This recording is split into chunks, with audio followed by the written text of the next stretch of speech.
आंबा हा फळांचा राजा मानला जातो. आंब्याशिवाय उन्हाळा हा अपूर्ण आहे. आंबा हे उन्हाळ्यात खाल्लं जाणारं सर्वात लोकप्रिय फळ आहे. पण दुर्दैवाने हे फळ खाण्याबद्दल अनेकांचे गैरसमज आहे. तुम्ही जर वजन कमी करण्यासाठी आंबा खात असाल तर तो खाऊ नका, असा अनेकांचा सल्ला असतो. तर आज आपण जाणून घेणार आहोत आंबा खाण्याचे आरोग्यासाठीचे फायदे.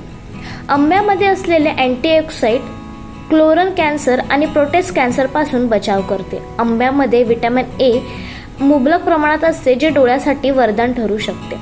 आंब्यामध्ये भरपूर फायबर आणि व्हिटॅमिन सी असते, यामुळे खराब कोलेस्ट्रॉल संतुलित राहण्यासाठी मदत होते. आंब्याचा पल्प पॅक चेहऱ्यावर चोळल्याने तुमचा चेहरा चमकदार दिसू शकतो. लठ्ठपणा कमी करण्यासाठी आंबा हे देखील एक चांगला उपाय आहे. उन्हाळ्यात जर दुपारी तुम्ही घराबाहेर पडत असाल तर एक ग्लास आंब्याचा रस पिऊन बाहेर पडावे, त्यामुळे तुम्हाला उष्णता जाणवणार नाही.